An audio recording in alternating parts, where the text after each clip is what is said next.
We have quorum. Okay, that's fine. Thank you very much. Good morning, everyone. I'm John Campbell and would like to call the meeting of the Tenant Services Committee to order. We're scheduled to go through till 11:30. We have a number of important items on the agenda, and we have a number of deputations on 5 different items on the agenda. So we just concluded our private session, and we will just turn to the agenda, and I will ask for a motion to approve the meeting agenda for today. Moved by Uba. Thank you, Uba. All in favor? Are there any declarations of possible conflict of interest? All right, seeing none, move on to confirmation of the public minutes of September the 20th, 2022, our last meeting. Who can move that, the approval of those minutes? Counselor Fletcher, can you do that? Thank you. All in favor? Okay, so the minutes are approved. And on the item for business arising, an action item list, are there any questions on any of the items listed there? Okay, seeing none, motion to approve the business arising. Marcel makes that motion, all in favor. And the first item that we then have so then looking at the rest of the agenda, I would like to hold item 6, Office of Commissioner of Housing Equity, the work plan. I'd like to hold item 7, the terms of reference of the Office of the Commissioner of Housing Equity. I would like to hold the TCHC response to OACH on the biannual update.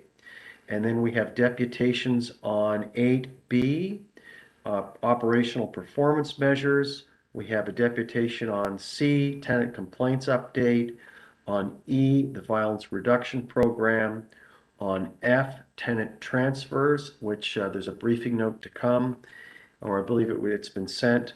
And then on 9, the update on the tenant survey. So are there any other items that committee members wish to hold? So, Mr. Chair, I record that we don't have deputations on 8C, but we do on 8D. Oh, okay, my mistake. Okay. On 8D we do, okay. Okay, are there any, does anyone, is there any committee member that wishes to hold the tenant complaints update? Okay, no, then can I have a motion to receive that? Moved by Uba, all in favor? And then on item 10, the tenant's first update, does anyone wish to hold that? Then a motion to receive that, please. Moved by Marcel, thank you, all in favor? Okay, move that off, okay. So we return to item 6, the Office of the Commissioner of Housing Equity. And I presume we have Miss Summer Nudell. Hello. There she is. Hi, how are you, Summer? Very well, thank you. How are you? Great. I'm fine, thank you. Good to see you. And would you like to introduce the report and speak a bit to the work plan? Yes, thank you. And through you, Chair Campbell. I want to apologize for my scratchy voice as well. I hope it's not too annoying. It's that time of year, right? I know, it's terrible. Right. So I will provide a brief overview of the goals. There's 6, which you have in front of you, and I'll just speak to each one. The first is to provide the board with a critical analysis of the family portfolio. Our preliminary review suggests that more can be done to limit the need for an OACH intervention in many of these files. For example, from January 2022 to October 31st, 2022, we issued 376 reports. Of these, 60 files were resolved when the tenant paid the rent in full after the early resolution officer explained how the arrears had accumulated. 7 files were paid off using funds from OW or ODSP, and 44 files were resolved through the Housing Stabilization Fund. I believe all of these files could be resolved in the regions with given proper support which the OACH is prepared to provide. So using data which we continue to collect, in 2023, I'll report to the board on the key trends observed within the family portfolio files and our key audit findings. Goal 2 relates to TSHC.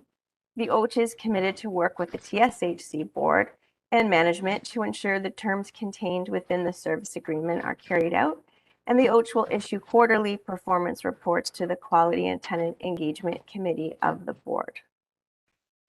Goal 3 is our standard operating function to ensure successful tenancies by addressing underlying issues leading to arrears of rent and to report out on our audit findings and make forward-looking recommendations to ensure successful tenancies. Our goal is to prevent evictions and reduce arrears in 80% of the cases where tenants have engaged with the early resolution officer. And this was the same goal from 2022. Goal 4 is to support TCHC with frontline staff training. Have already offered the OACH to provide weekly office hours where TSCs can bring their cases to us for coaching and case conferencing.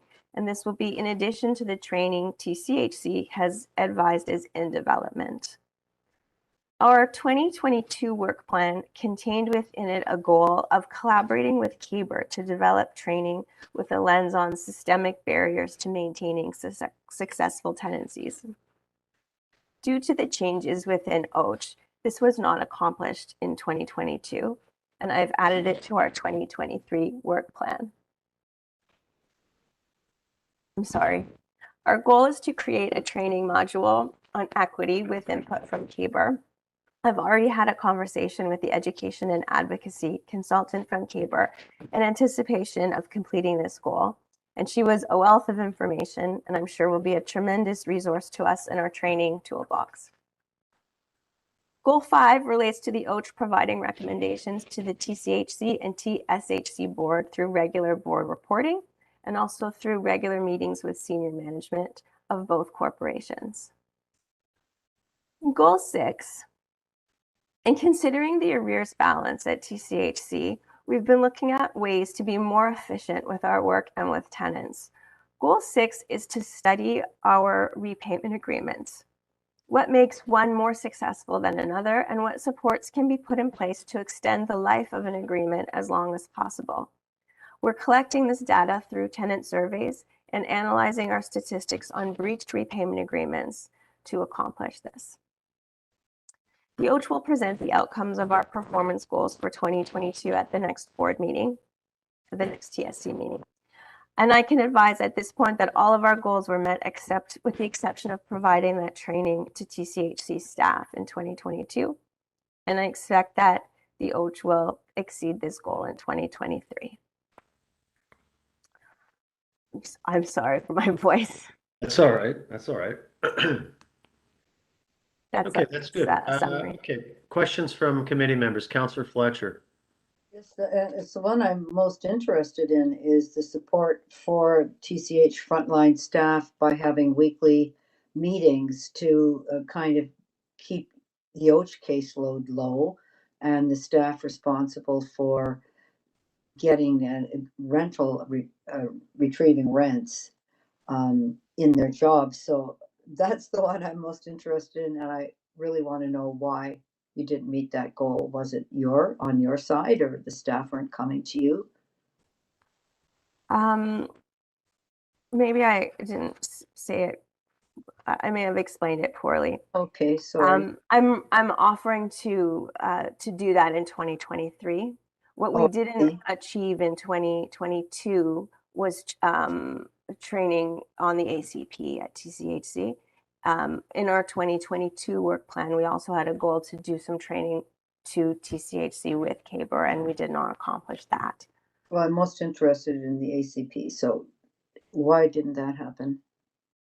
I think because we did, if you recall at the last time I presented, we talked about recommending some changes to the ACP.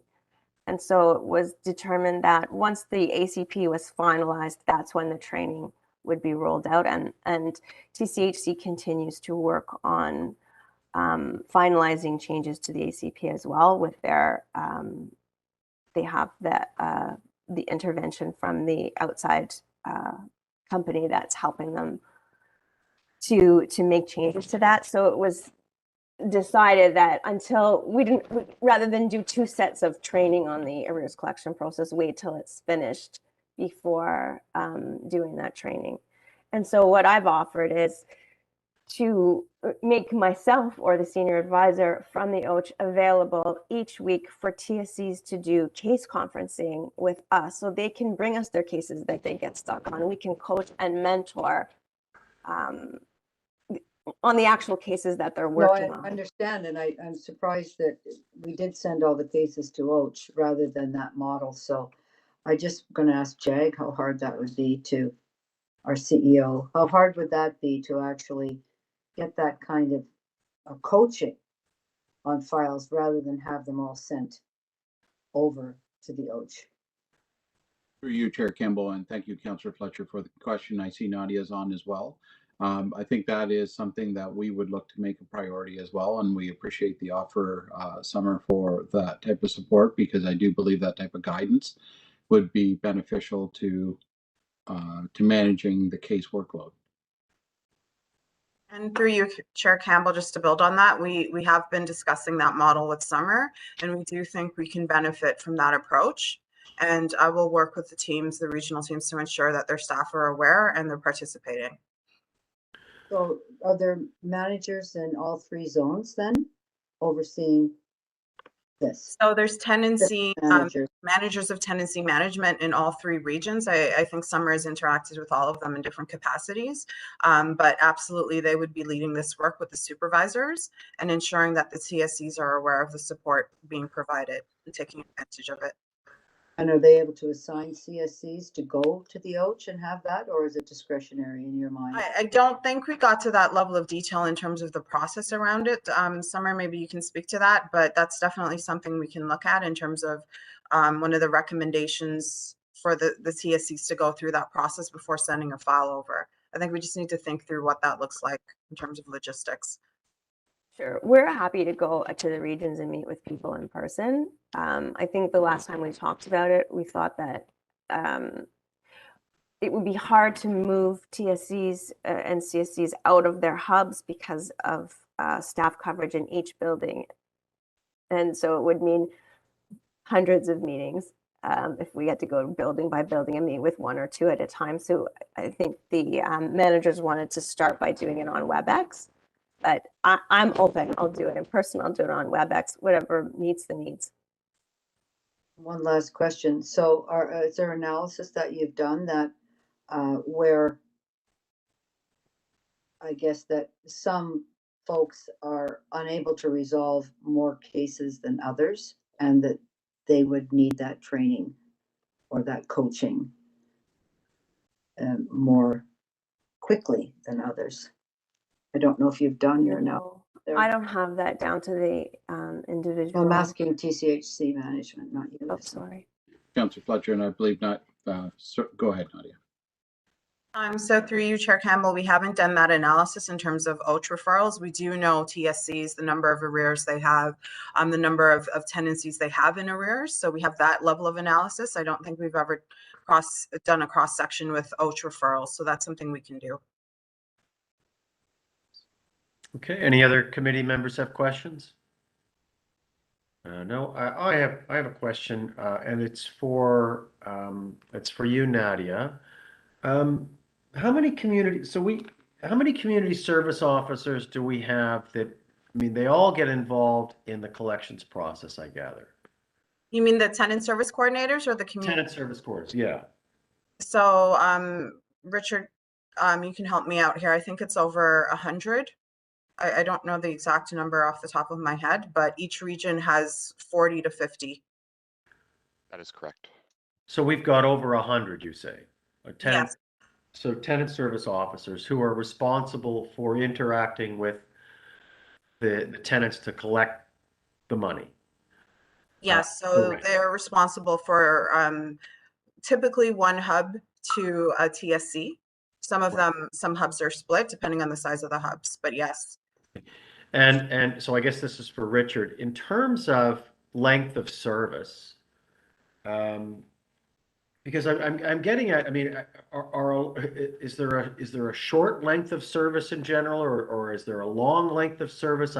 Because it seems we've been having this discussion with OACH and with TCHC Sorry. for a long time about, about training and getting it right, and how come so many files are coming over, and is it because we've got a lot of new people that it takes a while for them to learn the ropes, basically, and how to connect with the tenants? What's sort of the ongoing reason? Is it that it's a complicated process? Because it doesn't seem that complicated to me as an outsider, that you need to connect with your tenant and say, pay up, and if you can't pay up, what's the problem, and how do we get to help you out with your problems? Yeah, and through the chair, we have done some deep analysis, both in partnership with OACH as well as on our own. And what we have done is broke it down to what does it look like from a hub perspective. And then what we've done is cross-referenced it around tenure of the individual in TCHC. And by and large, what we do know is those individuals that are 5 years or less in tenure are deeply struggling with the arrears collection process, and I believe, to Councillor Fletcher's point earlier, would deeply benefit for enhanced training, So one-on-one, then, hands-on. so then of the roughly 100 tenant service officers, how many have 5 years or less experience? I would have to come back with that. I'm sorry. Is it like 20% or 25%, or is it 50%, or do you have a guess, or? I would have to estimate upwards of 20%. Okay, all right. So is this a part of the organization where there's reasonably high turnover? It is in part due to turnover, individuals that have moved on to other roles.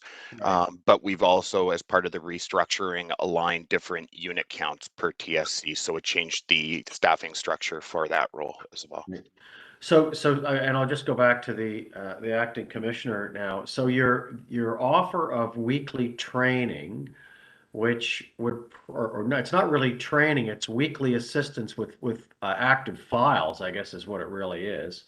I think you said doing it through WebEx or a webinar. I think that's probably the best way to do it. So it can be an open forum. Is that what you're thinking? And instead of going around, driving around the city or Ubering around the city, or however you're going to get around, and that would be very time consuming. Yeah, well, I'd like to have groups of 10 people at a time, so that there's can be some discussion and some cross learning. So yes, I think WebEx would work to begin with for sure, and then Right. Okay, I'll do Councilor whatever Fletcher. works. But I'm happy to do it by WebEx. Sorry, Councilor Fletcher, you had your hand up. Just following up on your direction, Mr. Chair, and that this notion of an offer, but it does seem to me that if there's 20% folks that are new and not that familiar and struggling, that's more than an offer, that this is an assignment, and it's a coaching assignment to help everybody get to a certain standard, so that we're not having the same reports over and over and over and over and over and over again. And I'm sorry for saying over so many times, but when you have sat in board meetings and simply had the same report time after time and no changes, then something's broken.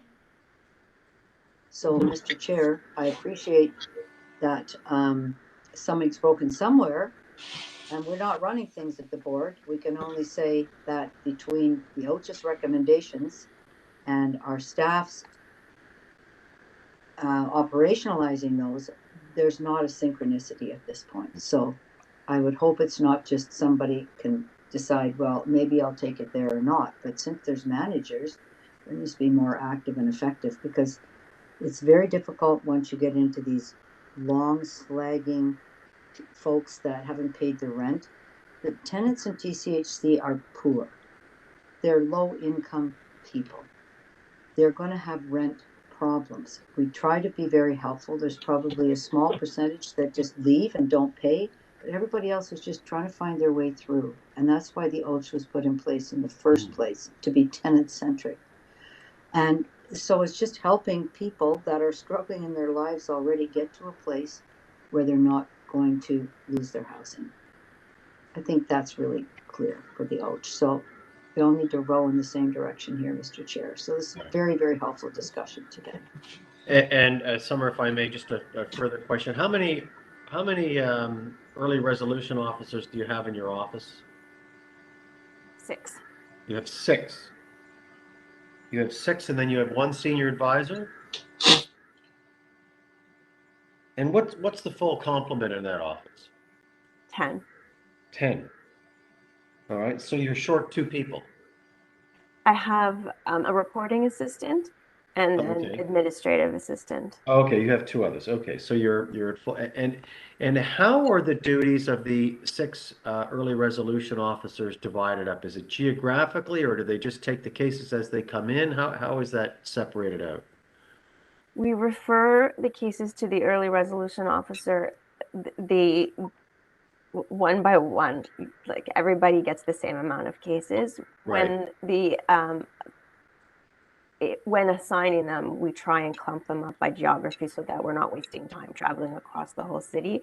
But we don't predict which files are coming each week. So I can't just say you only do the East because that ERO may not have as many files that week because there aren't that many that come in from the East. So we make it so that everybody gets the same amount of files and we clump it up by geography as much as possible. As much as possible. And do they spend a lot of time actually meeting with tenants, or is a lot of it done on the phone, or what? How do they? Tell me about that. The process is the tenant will have a letter hand delivered by the superintendent advising them that an early resolution officer will be calling them on this day between these hours. After that initial phone call, they schedule an in-person meeting and will meet the tenant wherever that needs to be, whether it's in the unit, at a bank, at Tim Hortons, however it needs to happen. Okay, so it's a fairly time-consuming process. Okay, thank you. Any other questions on the work plan? Just have one question, sorry, of the staff. How big is the solutions team and what's its relationship to the tenant services coordinators? Are they one and the same? So through you, Chair Campbell, we have a solutions team of what's supposed to be 6 solutions staff with the manager and a clerk. I think right now we have 5 staff in place and we're looking to backfill the clerk. In terms of intersection points with OACH, I don't know that there's any formal relationship between the 2 offices. No, I meant with, yeah, sorry, Nadia, my apologies, yes? No, go ahead. Maybe if you clarify. No, it wasn't about the OACH, it was about the tenant services coordinators and the rest of TCHC staff, what that structure looks like, if you could just let us know, because now we've heard the OACH. So the complaints team right now, or the resolutions team, reports directly to the COO in a temporary fashion, because given some staff vacancies and looking at the future structure of the team. In terms of tenancy management, if there's an escalation around a concern related to a particular tenancy or a calculation, they work with the local region, either the manager or the supervisor, to look at the file to address any concerns that they do have. No, I'm really looking at the structure. So you have a solutions team, then you have managers, then you have your tenant service coordinators. Yeah, so the solutions team obviously does much, like their scope is beyond tenancy management. Tenancy management complaints are probably one of the smaller areas of escalations for the solutions team, but they absolutely would work with the local team. So they triage, bring right back to the local team for resolution. So the solutions team is not based on arrears then? No, not at all. So the solutions team mandate is complaints of any nature, antisocial behavior, complaints about vendors. It's any complaints that tenants may have. Okay, thank you very much. That's helpful, Nadia. Thank you. All right, so I need a motion to approve the work plan. Moved by Marcel. Can you move that, please? All moved by Marcel, all in favor. We have only 3 committee members now. We're down to 3. So, okay, all in favor, thank you. All right, and next we have the terms of reference. And I held this, but I gather, Dara, the only change here is that we're incorporating the Toronto Seniors Corporation with the mandate of OACH on an official basis. That's correct. The only amendment that's being proposed, at this meeting to the document is the underlined text at page 41 of the committee package. And it simply recognizes that as of June 1st, the commissioner's role has been expanded to serve Seniors Housing Corporation as well as TCHC. The report notes that there is additional work that's required in relation to the incorporation into the terms of reference document. The decision that the board made last year related to the expanded jurisdiction of the office, that gives rise to the need to amend the terms of reference, but operations staff and the commissioner's office continue to work through the process through which that mechanism would be implemented. So we're not bringing that change to the terms forward at this time.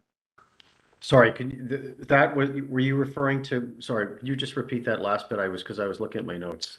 Sorry, so the change that's not being reflected in the terms at this time is the decision that the board made last December to expand the Right. jurisdiction of the office beyond Okay. vulnerable tenants. And work is continuing about how that gets implemented. So we're not bringing that change to the terms of reference forward now. So will staff be coming back with a recommendation in regard to that change that was made a year ago? Yes, I mean, we'll be coming back, and that decision has been made by the board, and the question that staffers are continuing to work through are the operational impacts of that decision, both on the mandate of the office and as well the staffing of the office. I understand that notwithstanding the original expectation that that the change wouldn't give rise to any financial impact, has been observed a significant increase to the amount of referrals that are taking place to the commissioner's office.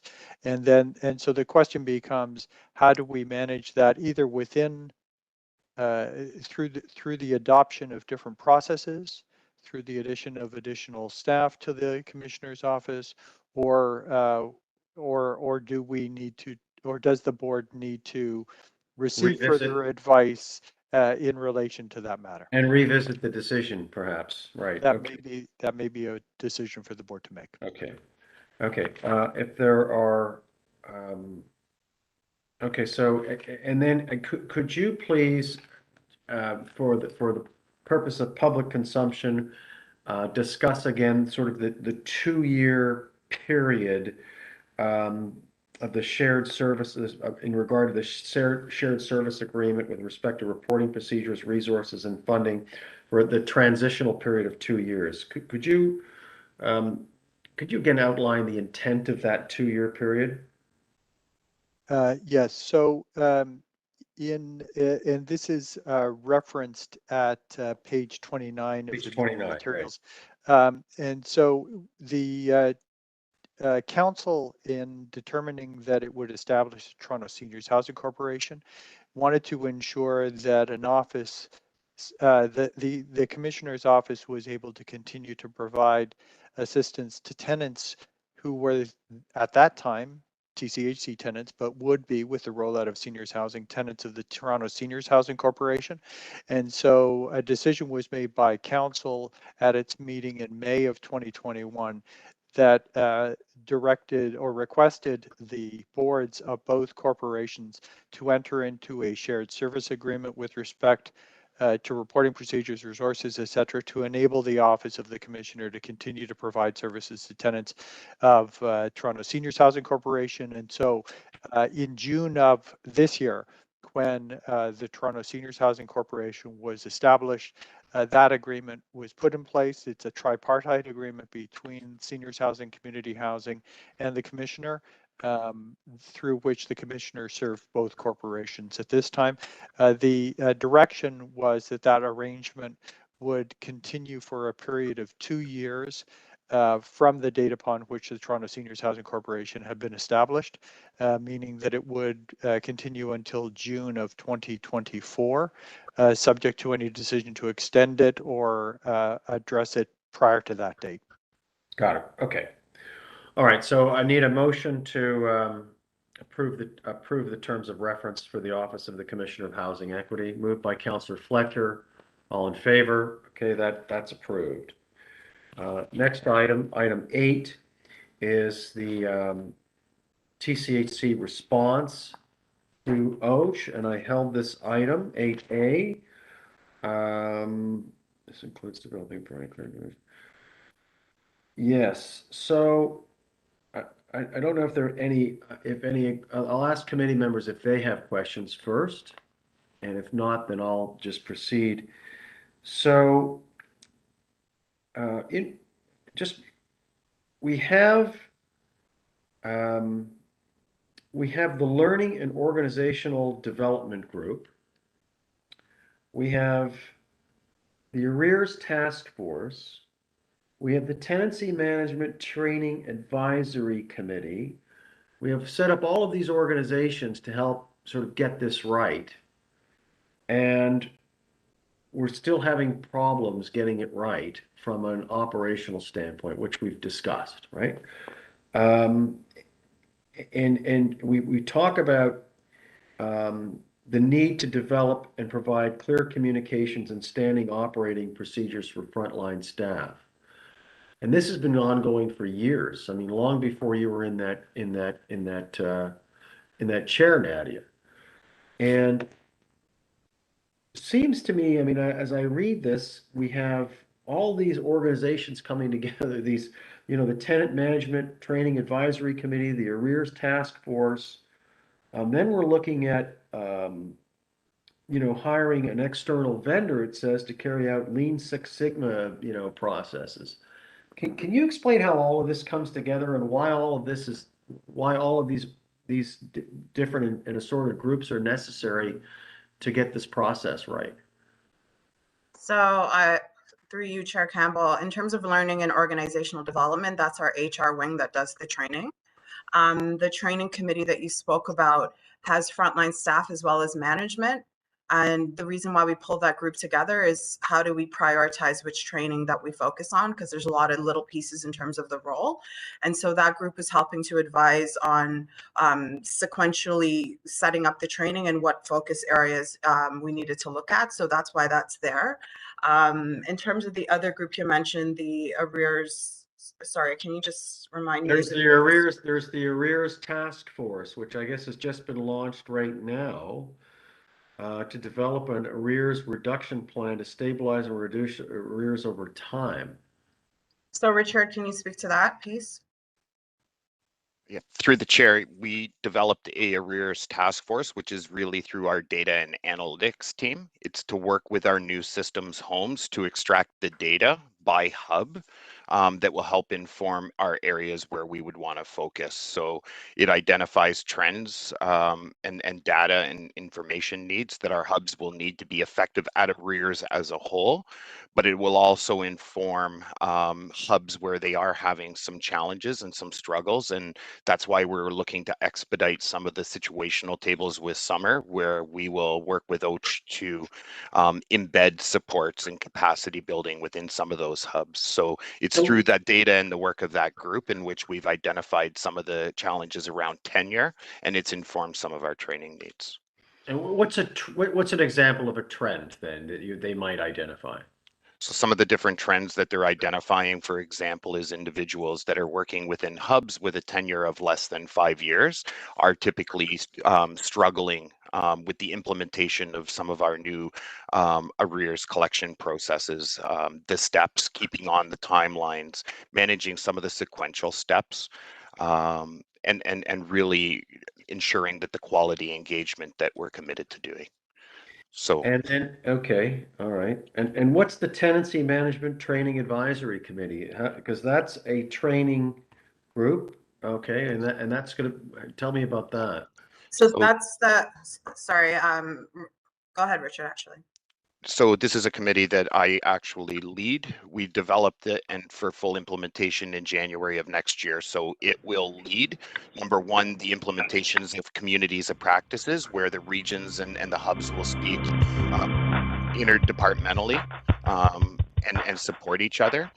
But it would also look at the broader tenancy management needs. So within our tenancy management pillar, there's multiple different functions and steps that they do, everything from notices to arrears collection to aligning new tenancies. So it looks at what the training needs are as a whole, and it will implement module training on a quarterly basis, cyclically year round, Okay. moving So, forward. so by June of next year, we should have this all sort of, everything should be running smoothly, right? And by June of next year, and we probably won't even have to repeat these discussions. Nadia, Chair Campbell, I will comfortably say no. I don't think there is a destination point where we'll get this 100% right. I think this is an ongoing injection of information and feedback loops. We are working closely with the frontline staff in a way that we haven't in the last little bit. There's a lot of factors that we were working up against in terms of a new restructure, a new IT system, COVID. Right. We're now on the other end of it. I don't think we can commit to a 6-month turnaround, but I think what we can commit to is ensuring that we are doing what we need to do to get our staffs in a better place to do their jobs. So giving them the right tools, giving them the right training and support, and getting feedback both from OACH and others. Go ahead, Jack. Sorry. Through you, Chair Campbell, if it's okay, this is Yeah. also a big step forward for us to rely on data analytics to ensure that we're focused in the right areas.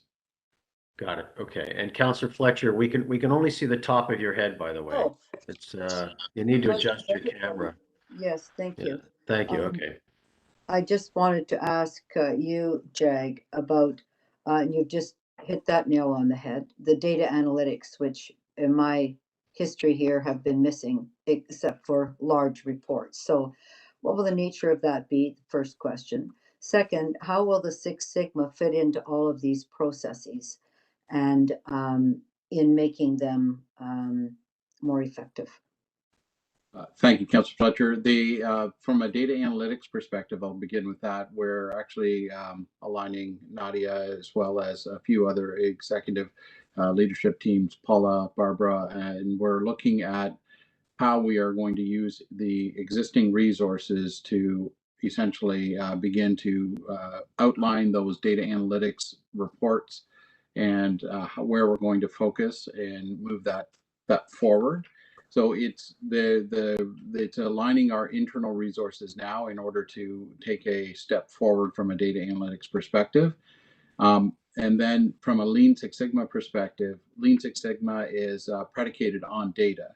So once again, it aligns perfectly because it's what helps us kind of focus in the right areas and removes the kind of the gut feel as to what we should be doing or what we should be focused on. And so we've started the Lean Six Sigma work with Nadia, Richard, and the team in the vacancy and arrears processes. And we're going to continue so that we can keep those processes stable. And as we get to more stability there, then we'll look to branch out in other areas, but it would be integral to that data analytics approach that we would be using going forward. Can I just ask what kind of data points there would be? So, Richard, certainly I see you nodding your head, but when we look I'm asking you, Jag, thank you. Certainly, when we're looking at vacancies, we are now we're looking at breaking them down by not only region, but by hubs and by buildings, and then looking at the different factors such as time to turn over, when essentially when we're given notice, where the data is there within the home systems. It's now about building it out and actually getting the right reports in the right timing for us to be able to look at all of these metrics on a regular basis and what Nadia and I actually discussed this yesterday, where, you know, what we want to move to is the ability from an operational perspective for them to be able to have weekly discussions, so that monthly reviews and monthly updates are going to become much more effective. And the possibility is there. We just need to build the reports and get them in place now. So it is, we are moving. It's just, once again, we're pushing ahead as quickly as we can. But this kind of analytics hasn't been done before. The information's there. We know region by region what's going on, but it's not been pulled into one place before. Is that what I'm hearing? That's correct. And it's the whole objective is, of course, to facilitate the operation so that they can be focused on the meaningful work that needs to be done with our tenants, as opposed to trying to collect the reports. Right. So I think it's just helpful, John, I don't know what you think, but that was very clear about the data for the board to understand that, because we've been on this board, I've been on many times, people have been around, new people coming, that this is obviously something that's going to be very helpful. It wasn't done before. We should do this, and that we should hear about how it's going, because I think it's critical. And I'm very happy that Jag, with you as the CEO, that this is direction that you're sending us out on. Very pleased to hear that. The other question that I had, and it's still for you, is when the hubs were decided by the board, and the information, was there ever any kind of analysis or thinking about what the HR implications or the operational implications would be? Or was it simply a capital report? Because now we're hearing that there's various levels of difficulty at times throughout that. But as a structural change, which I believe it was mostly, I think when we did that, I don't know if I was actually there for that decision. I don't think so. It was a capital approach. This is what it's going to cost. But the operationalizing of the capital is something that I'm not sure that we fully understood at that time. Is that right or wrong? Through you, Chair Campbell, I believe that's correct. And I think there's other factors, of course, that we're learning as we're moving forward. For example, through the tenant survey, as to how our tenants want to be served as well. And it gives us good reason to kind of reflect and look at our hub strategy. Okay, thank you very much. So, Mr. Chair, just if we can get that kind of larger bird's eye view on the data collection and what our expectation is, that would be helpful. Thank you. Okay, thank you. No other questions or comments? I just think it certainly looks like, Nadia, I was sort of being facetious, and in 6 months, I know nothing happens in 6 months, but it does definitely look like we're on the right track. We're looking at things from the right angles, and I think we will see significant improvement over this in a year's time. So thank you for all of that. Okay, motion to receive the report then is required. Moved by Councillor Fletcher. Can you move that? Right. All in favor? Thank you. Next item is item B. And that is, we do not have a deputy. Sorry? I believe Ms. Wilkinson has asked to depute in relation to item 8B, and I understand she's on the line. Sorry. Oh, yes. I see that now. Yep. Sorry about that. Miss Wilkinson, Catherine, are you there? I am so. All right. Thank you very much. Good morning, everyone. I want to congratulate Councillor Fletcher and welcome her back to our board. It speaks volumes from your constituents, many of whom I know are tenants, and glad to see you're back. We'll be well served. So there's a couple of items I wanted to talk to under this report. I could have split them up into 3 different items on the agenda, but I decided to consolidate them because they're all around operational performance and decisions. So just a reminder that the service hubs were created to decentralize tenant-facing services to improve the efficiency and delivery of services face-to-face at the local level. So the first item I want to talk about is tenant access to lobby cameras. So our service providers, Bell and Rogers, are changing their infrastructure by phasing out analog and replacing it with digital services. So it's like Bell 5, Rogers Ignite. Under the analog cable systems, the previous system, tenants could look at the lobby camera channel on their TV before they permit access to a visitor. In some cities, Rogers customers have received letters advising them their cable TV services were being discontinued, urging them to contact them to switch to new digital services. While there's no set date to switch over, inevitably, this is going to happen with our tenants as well, and I think we need to be prepared. Toronto Community Housing tenants who switch to digital services no longer have access to the lobby channel on their TV, and this is a big problem. This is an important safety feature for tenants, some who may have multiple visitors from service providers, food deliveries, courier packages, etc. Today, the majority of delivery service providers do not deliver direct-to-tenant units, and their packages are left in the lobby of the building.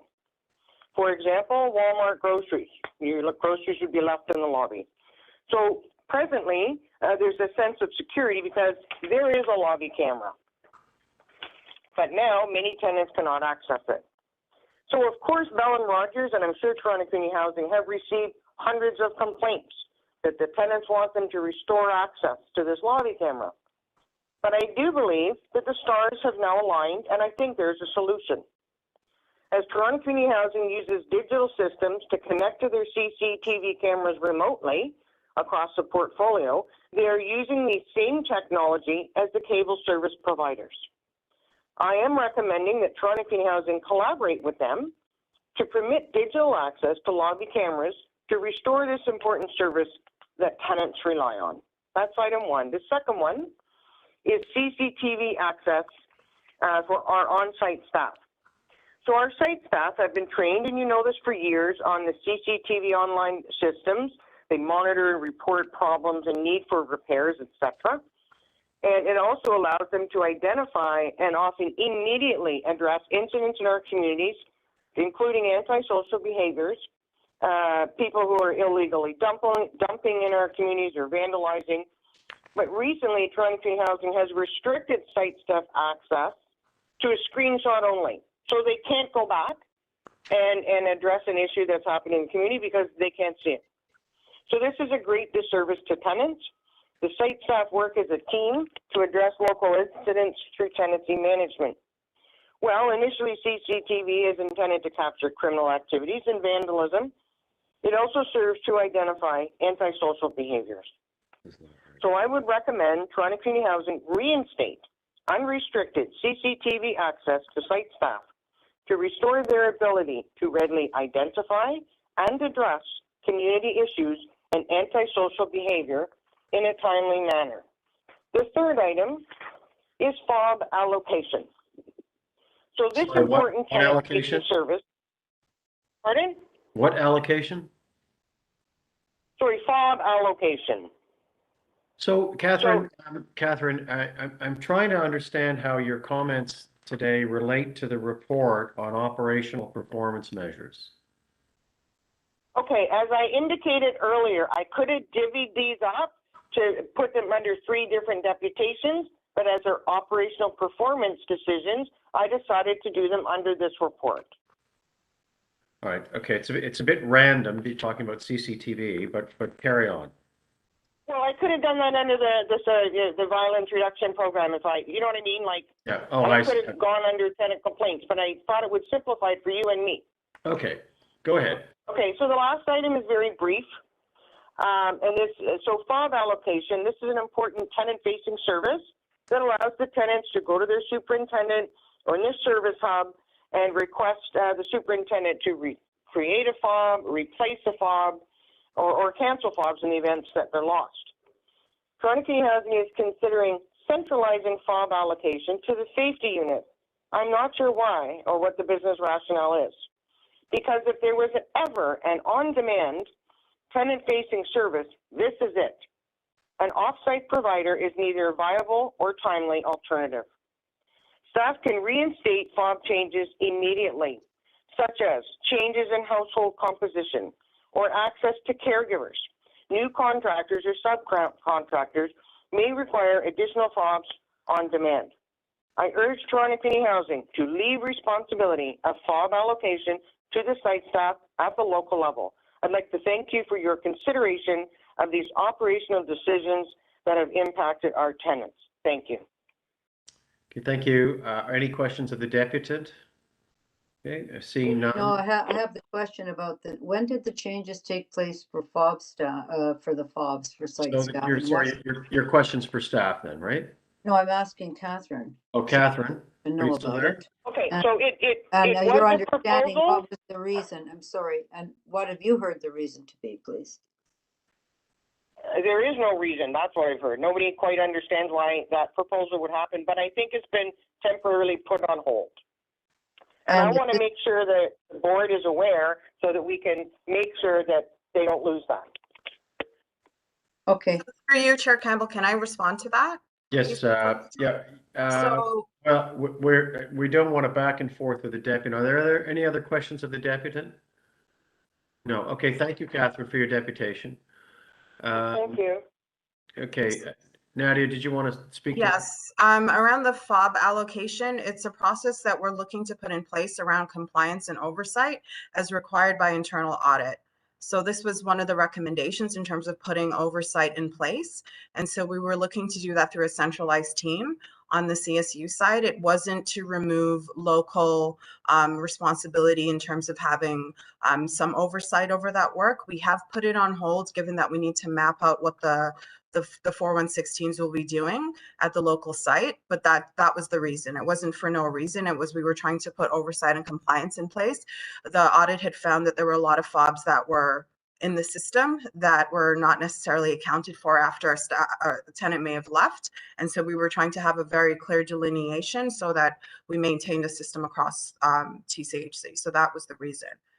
Okay. Any other questions on the report? yes, I just have, since we're discussing this, so you're telling me that you're sending that all over to the CSU. Is that what I'm hearing? No, so there's a function in CSU that was created to look. It used to be in operation, so in the decentralization model, the person that was in charge of those fobs now reports into an office in CSU, and really all it is to ensure that there's compliance. It wasn't to actually process all the individual fobs. I need to get the details on it, but really we were trying to respond to an audit recommendation, so that's where that came from. The other one has to do with what is the reason, Cece, if it's true, I don't know, I'd like to hear if actual site staff no longer have access to the CCTV footage to be able to see what's happening on site. So I don't have that information, Al. I don't know if this is something that we had previously discussed around CCTV. If you have anything to add there, if not, I can definitely bring back more information. Yes, definitely through Chair Campbell.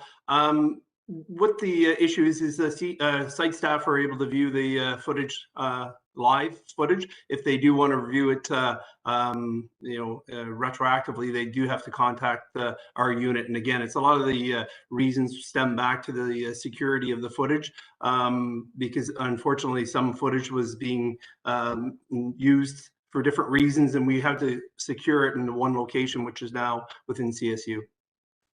So everything leads back to the CSU then, apparently. All the changes are going to CSU, operational site staff changes. That's what I'm hearing today. Jag, correct? In regards to, I just wanted to touch on in regards to the access control, that, as Nadia mentioned, that was a recommendation through an audit, and it was housed in a different area within the organization that disbanded, and it ended up being assigned to CSU well after it was already started. So we're now in the process. We built a area within CSU for governance of the issue, but again, it wasn't started here, but yes, it is housed in CSU right now. I'll speak, Mr. Chair. Yes, go ahead. Well, on the, I have a question in regard to the report that's actually in front of us. I'd like to just, I'd like to deal with that, and then you can speak at the conclusion. Nadia, I'm looking at the arrears in parking and in rent, and total arrears, and then the rent and parking arrears. Both are in the neighborhood of 23.8 million. And it's a significant increase over last year, which of course we would hope it would have been decreased. Can you speak to the Can you speak to the problems with rent? And well, so it says total arrears and then it says rent and parking arrears. What is the what is the difference between those two numbers? So total arrears includes tenants that may have left that is in collections. It may include site damage. So an incident that the tenant is charged. So it goes outside of the specific tenancy, and that those arrears are managed by finance in terms of following up with collections or whatnot. The operations team focuses on rent and parking. So that's our side of it. In terms of what happened in 2022, and Jag was speaking earlier to the data management, what we're starting to see is, because there were a variety of factors, but what happened was we were delayed in our ability to apply increases in rent in 2021. So for example, we might have done your annual review in June and found that your new rent amount is $1,000. You're currently paying $600. It wasn't applied until January 1st of 2022. So all of the annual reviews were done throughout the year, but they weren't applied because all of the increases were put on hold. That was a factor that contributed to the increased amounts. You'll see a spike in Q1 of 2022. We're still working to stabilize a little bit from that spike. The other factor was we had to calculate rents based on income levels in 2021, many of which were based on CERB numbers. And so it was an increased amount of funding coming through CERB, and that funding stopped. So what we're seeing is tenants were actually recalculated, for example, recalculated an amount of X based on your income level during receiving CERB. CERB is now gone. January 1st, that recalculation was applied. We now have done your annual review. You go back to your previous level, but arrears are still owing because you had increased income in 2021. And so we're working to figure out, like, there's a lot of mitigating circumstances there, but that's one of the challenges that we were encountering. And what, so 7A is rent and parking. How much is the parking arrears? I don't have that number handy, Richard. I don't know if you have. So if it's not handy, that's fine. I would like to see it. So I think it used to be separated out. It would be good to see it separated out. Can do that. Okay. Councillor Fletcher, you wanted to speak on this item. Yeah, I just also have a question just on that arrears. If we break that down by commercial arrears, RGI arrears, market arrears, because there are three very different things, particularly the commercial arrears, which we don't see here. That might be some of the parking, just to know what kinds of issues there are out of COVID, particularly with commercial tenants, because they were closed during that whole time. And then I just want to ask, what's shocking here and surprising and not happy if I lived in the West region, there is an increase of, well, it's a very big increase from 2,600 treatments average in 2021 for pest control to 4,200. So it's 1,500 increase. And I don't know what is going on there and how that's happened. Who's managing that? It's quite dramatic, actually, that increase. So Councillor Fletcher, that's currently a decentralized program managed by the regions, but Richard, I don't know if you have any comments specific to the pest piece and the increase in numbers in the West. Yeah, what we also know is that the West region is substantially further ahead than the other two regions in deploying their annual unit inspections for this year. They're hovering up around the 90 percentile as we speak, and part of the annual unit inspection process is to identify if there's pests in. It triggers the process for pest control treatments. We did launch the annual unit inspection early for those who have been around for a long time. Remember, it's September to December. This year we launched in June with the migration into homes. So I would anticipate that this spike is related to the annual unit inspection and due diligence. Well, the demand is the staff led rather than tenants calling. A lot of that number, I mean, it would be a combination of both. I would have to pull those numbers for you, Councillor. Yeah, let's understand if that is proactive management or reactive management. Very different things. Absolutely. Then my other, I just wanted to have a few words, John, if you don't mind, because I'm seeing a trend here where we're decentralizing things to the hubs, and yet I'm hearing from longtime tenant and former board member and chair of this committee, that other things are being centralized. So for site staff to be able to get access to CCTV, that's now been centralized at CSU, not in operations. I'm going to ask you this, sorry, not asking anything, I'm speaking. And then the same for the FOBs. And if you need to be able to get people in to the unit for whatever, it's all been centralized in a special vault of some kind, a special room up in the CSU. I'm very concerned about this.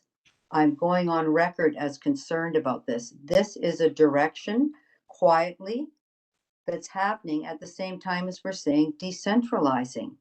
And in my mind, this is not the direction that I would support as a board member, because there are two pillars. One's operations and one's CSU. And it looks to me like CSU is now in charge of operations that site staff need in order to be able to do their jobs very well. And I'm deeply, deeply concerned. And it's no disrespect to any officers or CSU or anything else. It's a structural issue that we're having all the time. And when we come to the VRP, it's led by the CSU. I want a community development model.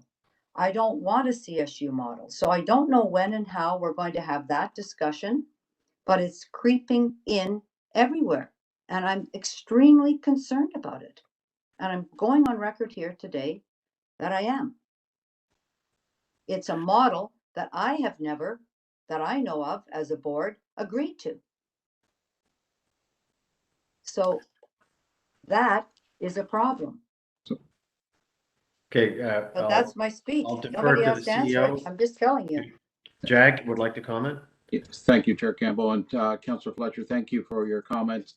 If you would allow us to take it back, I do believe that when Nadia was speaking earlier, I think we can provide some clarification as to the way that it's being looked at, and certainly we are taking your comments, and we'll come back with an update.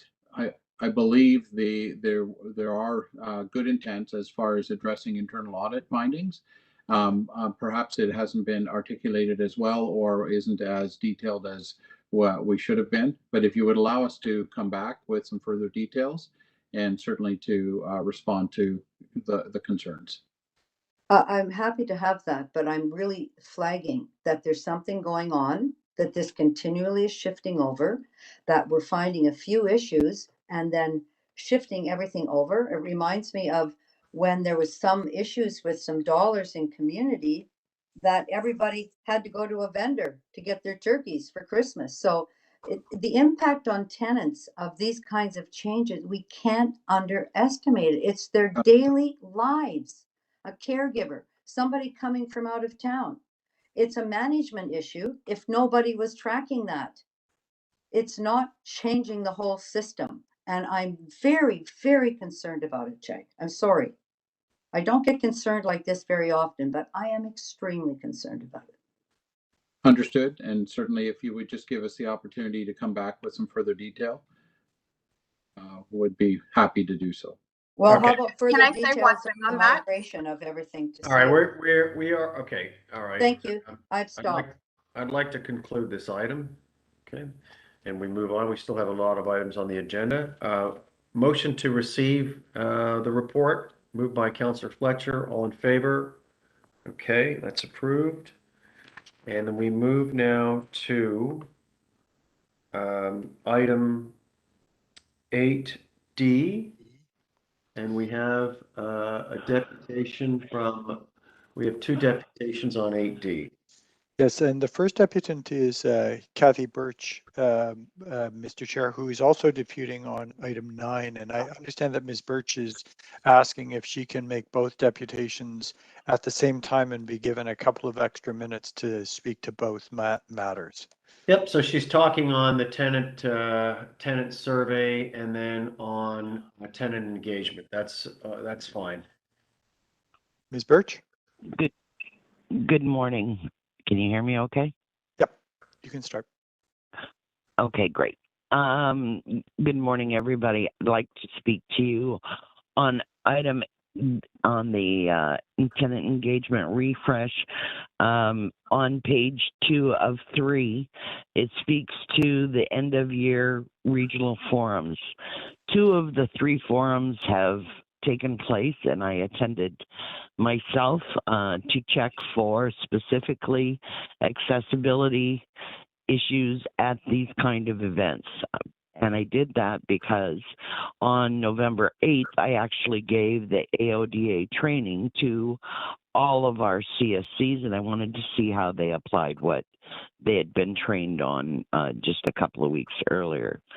First was the Central Region Forum, and I was very pleased to say that they hit about 70% at that. The venue was conducive to the event, although there were some things that needed to be changed, and there were some features that needed to be identified, but they, as far as our staff performance, they did pretty well. We just need to hone some skills. So that was good. Unfortunately, I can't say the same for the East. The East was a poor venue, to the point, especially for people with disabilities. Although it marked that it had an accessible washroom, it didn't even have an automatic door opener on it, which imposes on AODA principles of dignity, independence, and equal opportunity. So part of that problem of picking the venue was due to poor planning on the part of our staff, because they didn't start looking for these venues until somewhere around the end of second half of August into September. And had they done it earlier in the year, as they should have, especially for the timing end of year where Christmas parties events are happening, and that their pool of options of external spaces for large events was very limited. And that's just poor planning on the part of staff of knowing what they're doing when. And I talked to Nadia about it, and I've talked to Julio about it, and Ada as well. And we are going to, in order to remedy this kind of situation, we will be getting together in early 23 and to put your corporate strategy together about pre-approved external venues that will meet accessibility needs, because we don't need to be missing 3 of 4 principles of the AODA. It's not service to the tenants in any way. It was very disappointing. West is coming up this Saturday, and I will be attending that as well. So in saying that, how I want to tie item 9 in is at the East Regional Forum, it was brought up about the call center. And that goes to the tenant survey that speaks nothing to the challenges of the call center. It also speaks to item 8, I think it's B, the operational report, where it says that the calls are down 7,700. This is where your numbers are very deceiving. Tenants are not happy with the call center. At the Central Region Forum, a lady stood up and spoke to the wait times that are hitting an hour most of the time. And she was very detailed in the information she gave about multiple people waiting for up to an hour and sometimes over an hour. And I myself have waited over an hour to actually speak to a human being once the automatic answering machine picks up the call. It also doesn't speak, the reports don't speak to the number of times that people have given up and just hung up, and so they've been dropped calls. We need to do better at the call center, and I will tell you, at that forum, there was not a tenant there that did not cheer for this lady who spoke up to the poor performance of the call center. But in saying that, I want to make this known. When you use the call center as the default for whether it's operations or communications or tenancy management and everything, or an FM project, and everything goes back to, if you have questions, please call the call center. And you don't have enough manpower to handle all of those administrative and operational problems, you're going to end up with long wait times. We need to invest in that call center, and we need to get the services to the tenants, because you know what? You're not delivering them. I don't care what these numbers say. The truth is, from an experienced, a lived experience and tenant's point of view, the numbers are lying to you. The experience is very poor, and we need to do better. Thank you. Okay, thank you for your deputation. Any questions of the deputant? Okay, seeing none, then we have Miguel Avila Vallarde. Miguel, are you there? Yes, I am. Can you hear me? Yes, we can hear you. Good morning. Good morning, John. Last time I saw you at City Hall. That's right. For the you were out protesting as usual. Yeah, I got kicked out of the office by John Terry for protesting the mayor's powers, or so-called Bill 39. Bill 39, mayor's powers. Right. Yeah, I know. I hear you. Thank you. So I'm here to speak on item E, violence reduction program update. So I'm here to acknowledge that Sorry, we have a problem with Miguel, we had it that you wanted to speak on the tenant engagement refresh. Is it just the violence reduction? Oh, sorry about that. I apologize. That's okay. Yes. Did you have something to say on the tenant engagement refresh? Yes, I do. Yes, okay. I do. Then go ahead. Go ahead on that one first. Yeah. So I have been engaged with the community action table and funding. I'd like to bring capacity building for residents in this in my building. That is one of the goals that I want to achieve from the new tenant engagement in Regent Park or the central neighborhood. So I'm happy to say that I attended the regional central meetings, one in August 22 and November 22. We were engaged with several community service providers, and we take a lot of information from them. We share with our members of the community. So this is a good way to accelerate tenant engagements and educate our tenants. As I said, capacity building is so important in these difficult times we're living. I was handed over 2 documents that were not discussed or mentioned at the last meeting. Perhaps Julio Rodriguez can enlighten us a bit with regards to the tenant engagement system code or conduct, and the other document is the tenant volunteer policy. Both documents are on draft mode, has not been yet approved by this committee.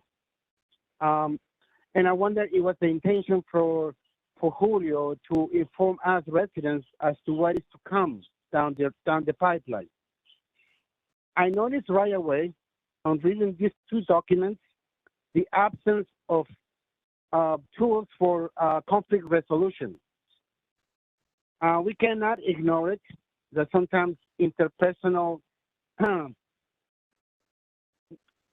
conflict arises from time to time because of personalities and misunderstandings.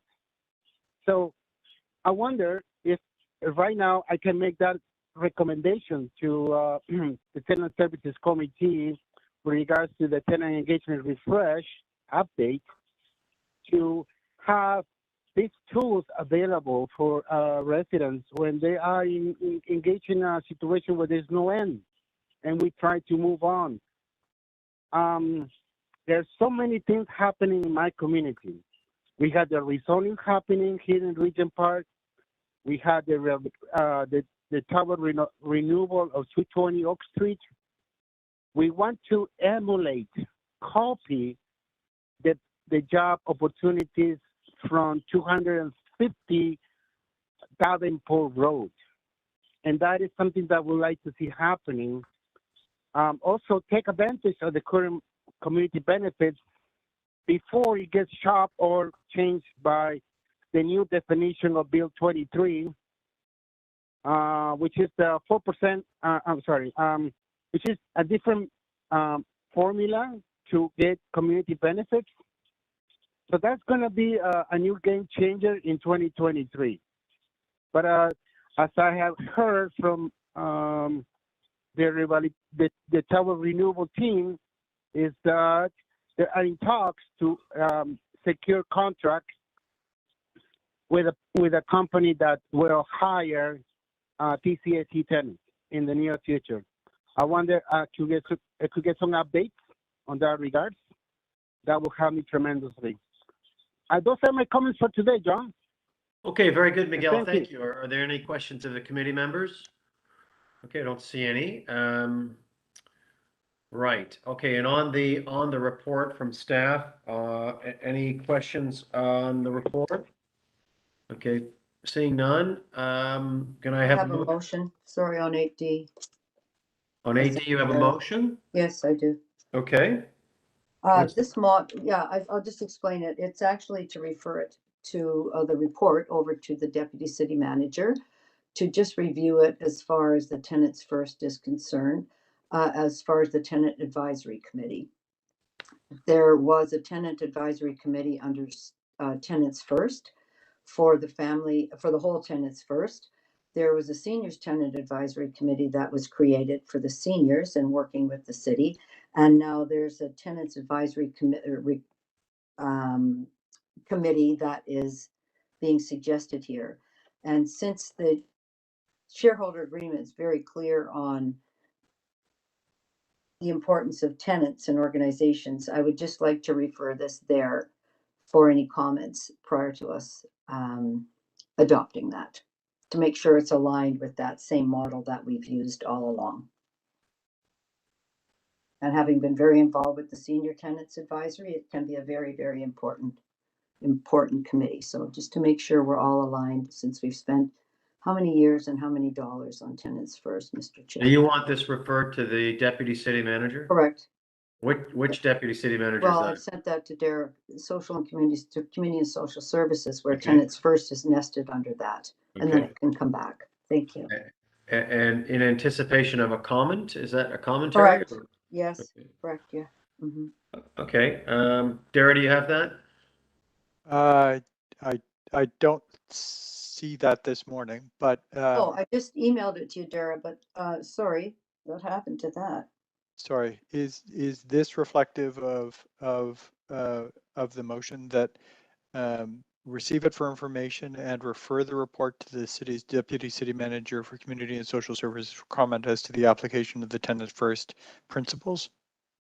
Well, it wasn't quite that. Let me see if I can find it. Just to refer it there, to review under the Tenants First, not receiving it, sending it off. Maybe I have your wrong email address. Oh, no, there it is, there. Sent at 10:50. Oh, wrong person, sorry. Different Dara, I got sent it to Darren. Sorry, my apologies, even though I had you here. While you sort that out, I'd just like to ask Nadia a I question. just sent it to you, Dara. Okay, thank you. Nadia, in regard, just a quick question, in regard to the year-end tenant forums, so you've had 2 so far, and where were those held, and how how was it communicated and what kind of attendance did you get? So we had this central event 2 weekends ago. It was held at the Toronto Reference Library on a Saturday. Okay.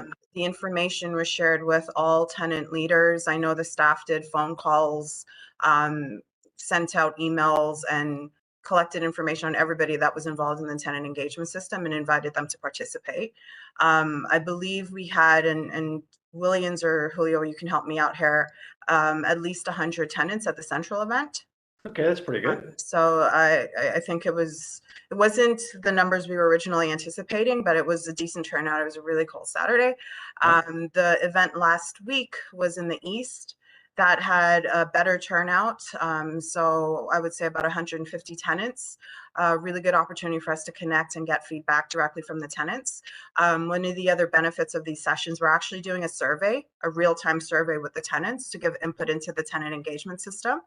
And so we're getting information in terms of whether tenants are aware of their community action plan, whether tenants are satisfied with the system, and we're going to use that information to come back to the committee with any recommended changes in terms of the system. And then there's another one, that's great. And then there's one December 3rd. Where's that being held? That is being held at the Monte Casino. I might be mispronouncing it. It's a event hall in the West End, and it's at Allen Road and 401 area. Okay. Okay, good. All right. Sorry, just since you've asked that, John, is that really accessible? Is that near the subway there, Nadia? It's not. It's about a 5-minute drive from the not the Allen subway, Lawrence West, or sorry guys, if anybody knows, it's right off of the Allen and the 401. So it's about a 5-minute drive from the subway or a 10-minute walk. And many years ago, there used to be some busing provided, so making sure that a lot of people could come out could be something like that. I guess it's too late now because it's Saturday, but. Okay. We can look into that. Shepherd West subway station. Somebody just said that to me, so thank you. And so Dara, you do have the motion now?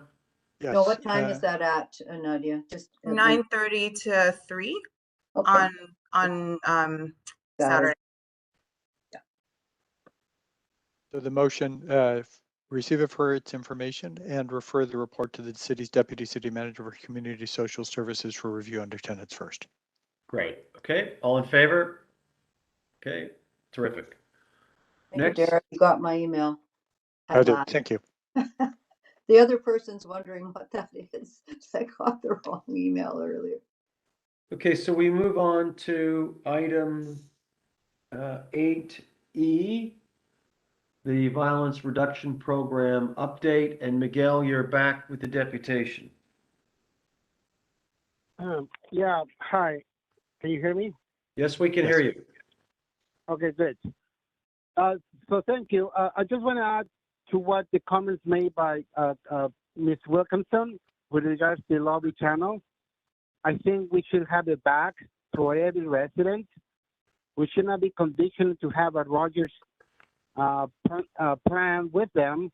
It should be an amenity. It should be free. I have a lot of residents who are vulnerable, and they need to see who is at the lobby, especially in this time when there's so many scams happening. We don't want to be robbed again. So please ensure that the lobby channel is available to every single TCHC resident who lives in TCHC in good standing. So CCTV cameras. My friends, it's going to be a year since the e-bike from my girlfriend was stolen out of 220 Oak Street. A lot has happened in between March 9, 2022 and today. We have been told that the CCTV footage will not be released because it's under investigation. That is not accurate. We feel that they're trying to cover up. This was not a random attack. It was a direct attack on my person and on my girlfriend.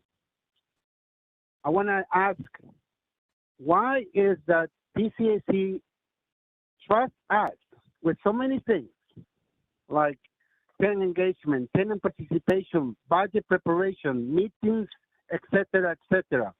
But when it comes to us asking the TCHC security, can we see the status of the cameras or the CCTV units? They told us, no, we can't see nothing because of privacy and other legislations. Why I'm asking this? Because I know for sure that the cameras are not currently offline, they're not working, and we just provide the contractors with a juicy contract renewal to accommodate their needs, financial needs due to COVID. So I wonder if we can have an opportunity for the resident leaders of this community to trust TCHC what they're saying is true. Our cameras do work, Miguel. So show us the control panel. Show us what cameras need to be replaced. What is the timeline for repairs when they are reported? I know that work orders are submitted by CSU officers, but that takes time. And I wonder if this information can be shared, since you need to trust us, because we live in this community and we face the outrage of the community when they seem to be in a limbo, in a bureaucratic limbo, not to how to get a copy of the video from my insurance company, how I can go around this or get this document to support my claim. So that is one of the things I want to bring forward, that the cameras, some are not working, some are working. We have to come to an end to this ongoing dispute. Come clear with tenant leaders, tell us what's going on, and and that will help us to build those strong relationships that you're seeking to get from us, the long-time residents of TCHC. Thank you. Those are my comments for today. Thank you, Miguel. Thank you. Any questions of the deputant? Okay, seeing none, any questions on the report from committee members? No, I've got a question. It says on page 10, it makes a reference to staffing and personnel shortages.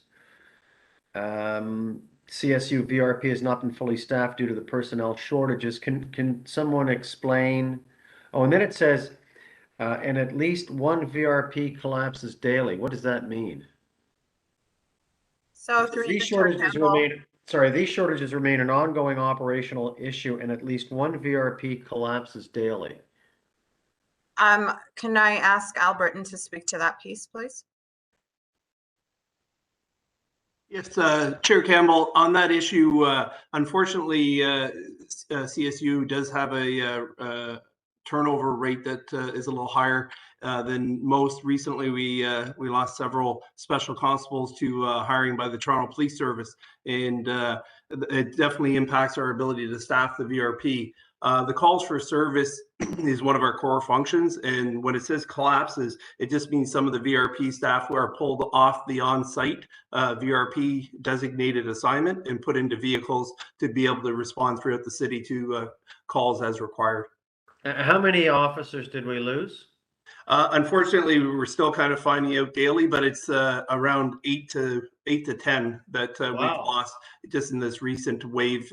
Some are going to Toronto Police as police officers, and some are going to Toronto Police as special constables. Wow. Well, I mean, that's good for them, I guess, right? But not so good for us. That's exactly right. I know you've had classes graduate this year. How many have gone through the training program and become CSU officers? Unfortunately, we were limited in our ability to hire. There's a stipulation that our special constables have to pass their background checks with Toronto Police before we can hire them. So we had intentions of hiring classes up to 20, 3 classes of up to 20 to get up to our authorized strength. Unfortunately, we did not have as many processed by Toronto Police in a timely fashion. So a couple of our classes were less than 10. So in total, I would say we've been around 35 hired, and put through the classes, but unfortunately some of those have left as well prior to becoming full special constables. So how long is the training process? The training process is about 5 to 6 months in total. There's the in-class portion, then there's a training with a coach officer portion, and then after successfully completing both components, they are out on their own at about the 5.5 to 6 month mark. So why not accept applicants who you deem, worthy of being put through the check? And then when the check comes through, I would presume probably, 95% or even higher of those checks turn out to be, affirmative, that there's nothing wrong with it. There's no background, that would prohibit them from becoming officers. Is that a fair estimate, that almost all of them, they go through? It's a very fair estimate, and I believe I can address where you're going with this, because previously in CSU we did hire people with a condition that they pass their background check while they were in the class. Right. And we were, as you said, about the 95, probably 98% success rate. However, we've been instructed by Toronto Police that they want the background checks completed by their staff prior to us offering employment. So do they have the authority to do that? Under the MOU, they do, in the sense that we have to comply with their requests, and because there's an MOU and our authority comes from the Toronto Police Services Board and of course our own internal TCHC board. So when was that change made? Because that's obviously to the detriment of the security of the tenants of Toronto Community Housing. It was made for all special constable services that have agreements with the Toronto Police Services Board. And I do have the letter. Unfortunately, I don't have the exact date, but it was earlier in 2022. Well, that's a real problem. That's a problem. And I don't know how that should be, in my view, that should be changed. Right. So we're working with Toronto Police to see if there's a way that we can, look at another way of doing the background checks. The people that do the background checks for Toronto Police are usually retired police officers that come back and work in a capacity of background checks within their talent acquisition area. So we're looking at a way, discussing options, because again, as I said, it's ourselves, TTC, it's University of Toronto as well, that all have special constables that are all in the same situation. So we're looking at a possible resolution of ways that we can do it. We don't have one set yet, but we do have some options. I would think the resolution would be to reverse what they just did. That would definitely be one of the options, sir. Yes. What are you laughing at, Councillor Fletcher? I'm talk to Councillor Crisanti. He's on the Police Services Board. Yeah, I'm going to talk to Councillor Nunziata, who left the board here, and give her heck, right? I mean, they may not even know that she may not even know that this has occurred. I have a question too. I don't think that was reported to us, was it, previous to this, that we have this little problem in sequencing with the hiring? But how many did you say left, Al? How many folks left?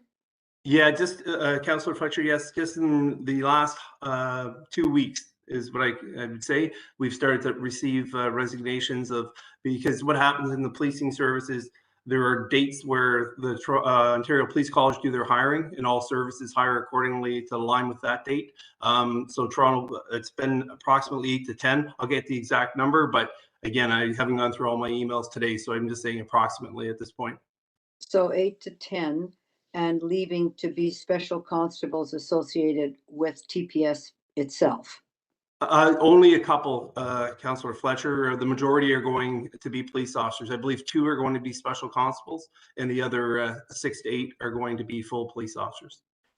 And not, sorry, just in this one, because we have hired quite a few former retired police officers. Any of this complement retired police officers that's moving over? None that I'm aware of, no. Ms. Schulman? Through the chair, I am not aware of the specific background on the departures. Would you be able to let us know that maybe at the board, Al, just if there is anybody going to be a special constable that, and is there a higher salary band at the Toronto Police itself?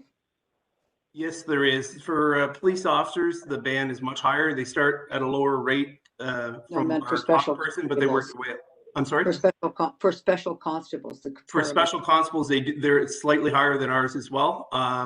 There definitely is an increase in pay, but the ones going to be police officers, as I said, that band is much higher. Correct. Yes. Thank you very much for that. Thank you. So I would like to move a motion that this report be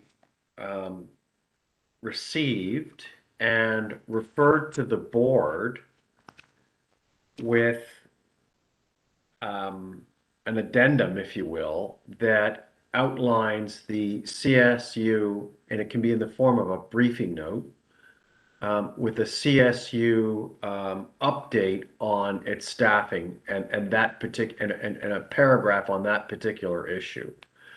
And that, so I would like to make that motion, and then Alan, you can, what I would like to see is that, reference be made to the fact that we used to be able to hire people, and then, we used to be able to have people go through the training while the background checks was going on, and that's changed. And this way, this will be brought to light to the new board members, the new counselors that are now sitting on the TCHC board, in particular, Councillor Crisanti, who also sits on the Police Services Board. But Dare, I'd like to move that motion, just to refer this to the board with to include a briefing note on the CSU staffing challenges. So I've added with an additional update regarding staffing issues related to TCHC's Community Safety Unit. And just for the committee's information, I believe both Councillor Crisanti and Councillor Cheng will be members of our board and the Police Services Board. Right. I believe both councillors. Okay, great. Okay. All in favor? Okay, so that's completed. Thank you. Sorry. I mean, yeah. Can we just record a mover for that matter? Can I move it? Sure. I'll move it. Okay. Okay, and then we have now the next item was brought forward for purposes of addressing an issue that was sorry, we're on F, correct? Tenant transfers. Yes, and I'll just note we do have two individuals who've asked to dispute on that. So we'll hear from the deputants, and just with the note that I'm gonna suggest that this be also deferred, the discussion be deferred to the board, because it was particularly Uba who raised this issue and who wanted it to be discussed and addressed. So, but let's hear from the, I'd like to hear from the deputants. So Miguel, you're up first. Thank you again for the opportunity to address this committee before it goes into the board. So I explained yesterday during our rezoning consultation in Region Park that the crisis priority, the special priority policy, and the accessibility and accommodation endorsed and supported by TCHC and the Ombudsman are really good ways to address our internal transfers. However, it requires a lot of involvement with police, calling out on other neighbors to report it, maybe false accusations, maybe true accusations, we don't know. It is a very complicated and exhausting process. I have been in that process myself, and I find it ridiculous that I have to go and make a call to the police to say, well, I feel for my life because A, B, and C in this unit, in this community are insulting me or threatening me. But this is outrageous. But anyway, it's becoming complex, but every month. The report, it says that on page 5, 1,400 decisions were made, which is about 82%. I will assume all of those decisions were in the negative. On page 6, it says, for the year 2021, the number of approved households accepted were 225 with new units, and 132 were refused the transfers. And in total, there were approved 357 applications for internal transfer. What I find it very interesting is that we do have the right to appeal the procedural review process. However, this is not well informed to tenants. When I read the report today, it's like I almost fell off my chair because this information is not visible when you enter the hub office. You know, it should be available when you feel that your decision was on the negative to appeal. Also, the CEO exemptions review also has to be highlighted as well as another alternative for a second review if the intake specialists fail during the decision making. So those are the things I want to address in relation to injustices that are happening in TCHC, plus the issues of overhouse and underhouse. Since 2012, I have been telling this board about the UK example to swap units. It is possible in the UK, and we used to have this before the amalgamation of the TCHC with Metro Homes. So I wonder this, if it's the will of this committee to review this opportunity of swapping units to address the overhouse and underhouse of our residents. And last but not least, I want to thank the TCHC for approving the new refresh updating policy on vaccinations. Hopefully this will break the barriers and allow us, the residents, again, to come back to public meetings at this committee or the board. I like the hybrid version to attend in person or in virtual, but we need to meet again in person because I really miss you guys. Thank you. Have a great day. Thank you, Miguel. Any questions of the deputant? Okay, no. Next deputant is Ms. Wilkinson. Ms. Wilkinson, right. I'm here. Hello, Catherine. Ready? Go ahead, please. Okay.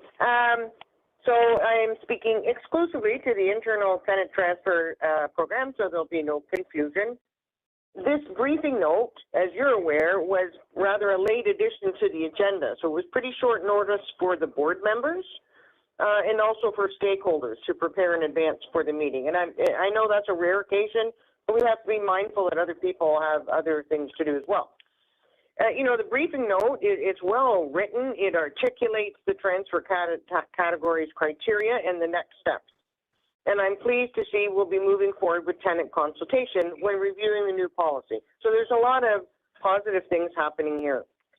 The existing policy actually has 5 categories, and the report only speaks to the top 3. So there are no statistics being provided on the overhoused or underhoused 4th and 5th categories respectively. It's important for the board to understand and be aware of the number of overhoused units. The unit sizes that are being held, how long they have been sitting on the transfer list. Literally, every tenant knows another tenant who is overhoused. So there's a list here and there's statistics here that you're not getting. So for instance, you could have a person living in a 3-bedroom and there's only one person there. So how long have they been sitting there? We need to get those people moved. So it might be helpful to find out those statistics so we know how we're doing. The transfer policy on the website, that currently says the tenant transfer policy includes RGI tenants requesting a transfer from one TCH unit to another.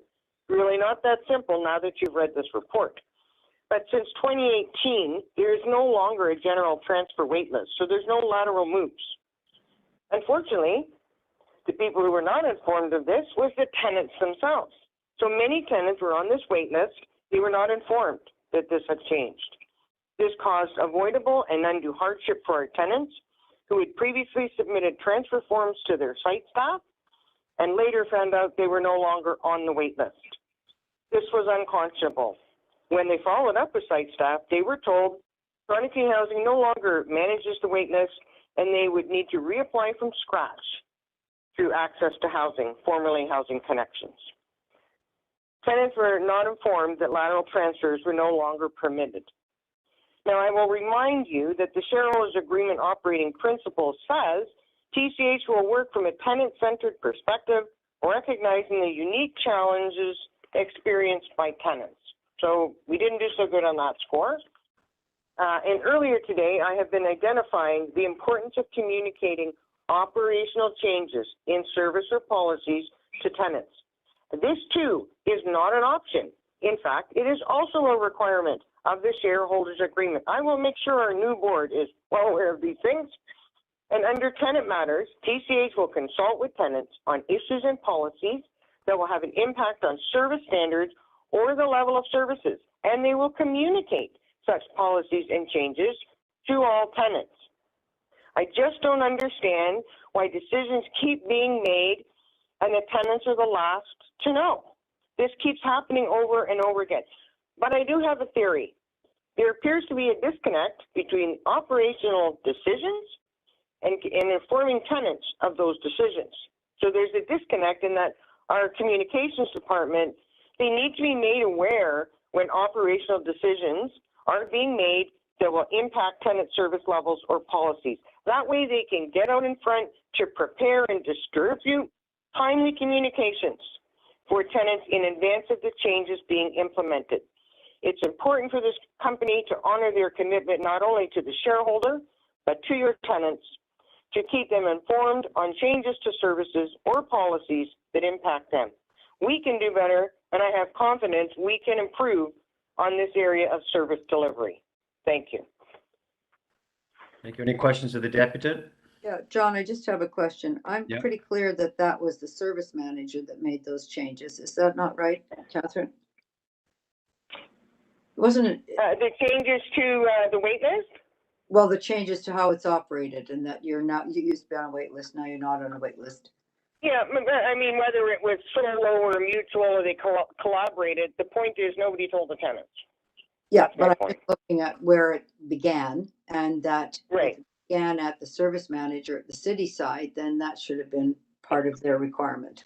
And that didn't Right, happen. and so, but Chronic Community Housing also knew that their tenants were sitting on wait lists and didn't communicate that the process had now changed. Correct. Got that part, but So left change them the in process limbo. without a requirement to assist in informing tenants. Well, I'll ask anyway. That's my point too. Yeah, that's in our shareholders agreement. It's like a minimum requirement. Thank you. Yeah. Thank you. Okay, and so questions of staff on the report? I have a question. I will want to refer this for a discussion, a further discussion at the board, because Uba's not here, and then we also, and because it is important, and I think the two new counselors on the board will want to be familiar with this. I'm sure I know that one is.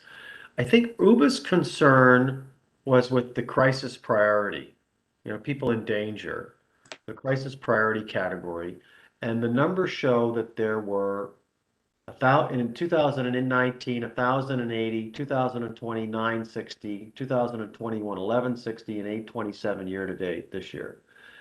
And the next table discusses what happened to all of the requests.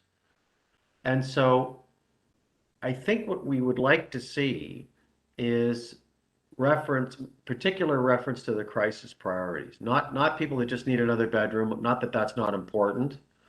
Or people want different accommodation, but it was really the crisis priority, I think, that Uba was getting at, and that was her central concern, people who have safety concerns.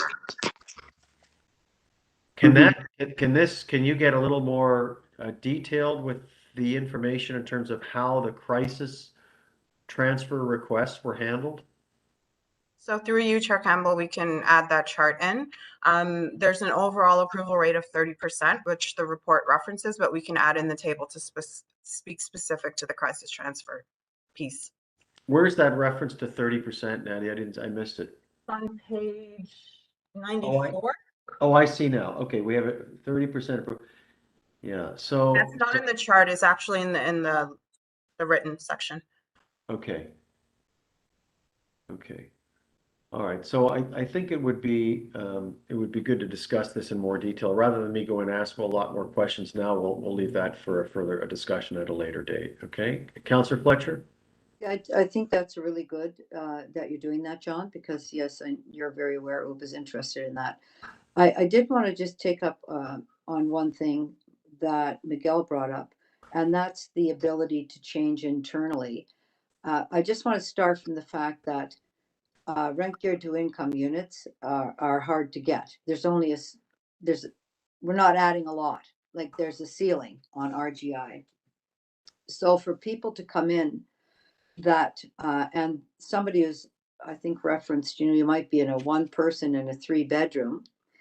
And why you don't flag that is because you don't want to leave your community where you're the same as a relocation. So when we relocate people for revitalizations, we really try hard to keep them in the area that they're familiar with, where their kids go to school, where their doctor is, where all of the services that they have. And years ago, there used to be something where you could trade if you had 1 person here in a 3-bedroom and a family of 4 living in a 1-bedroom, they could switch internally. That was done. That got changed policy-wise, and I'm unsure if it was changed at the city side or changed at the TCH side. City Home had one, OHC had a different policy. But my point is that what's happening is that people that need more bedrooms aren't able to get them, and people that have a lot of bedrooms after their children leave are staying in larger units. We know that.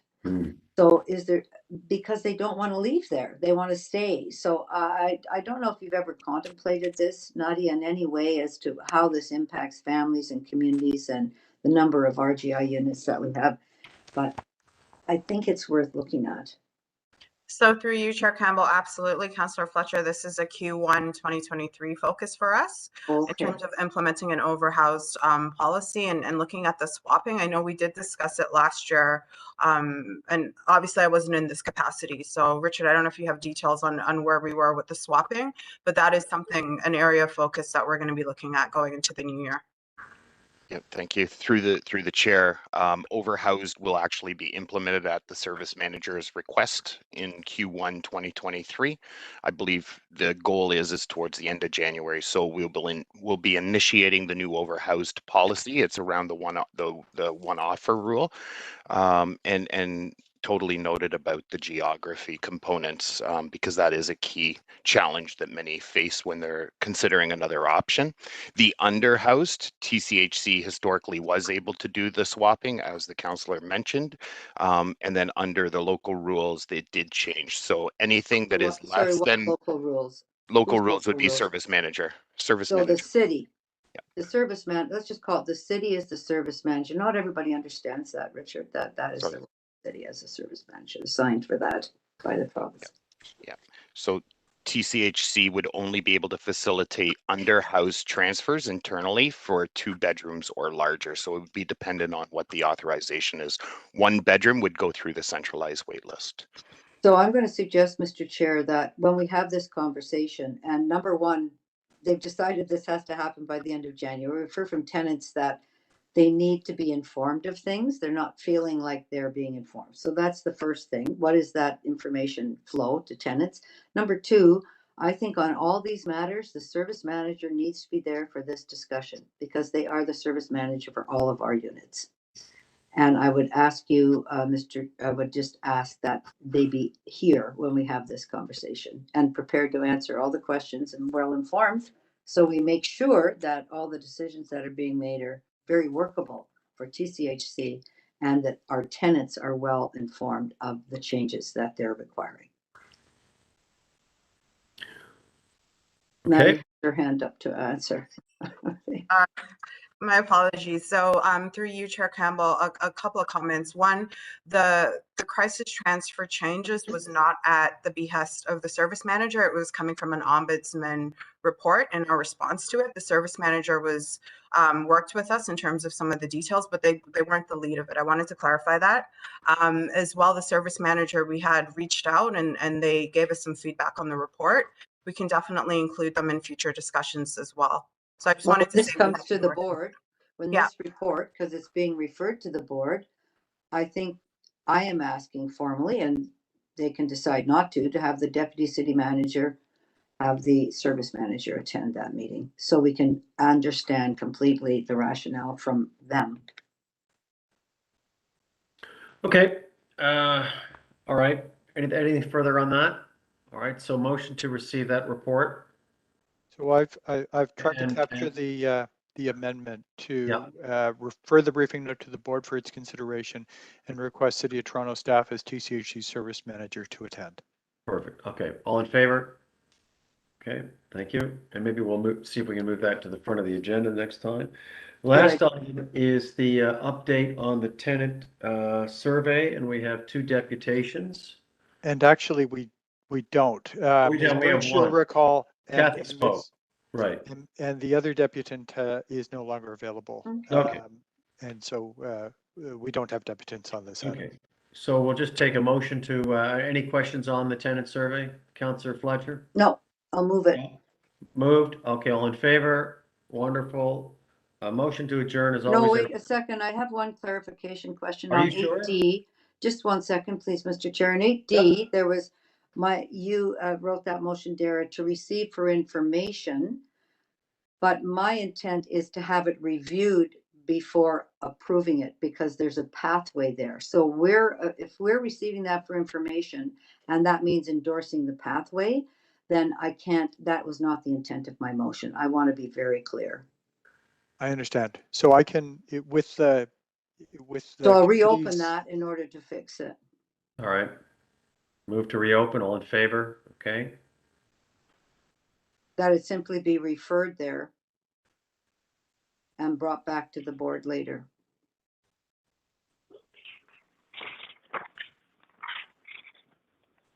Sorry, 1 second. My intent is to have it reviewed before we accept it. Thank you so much.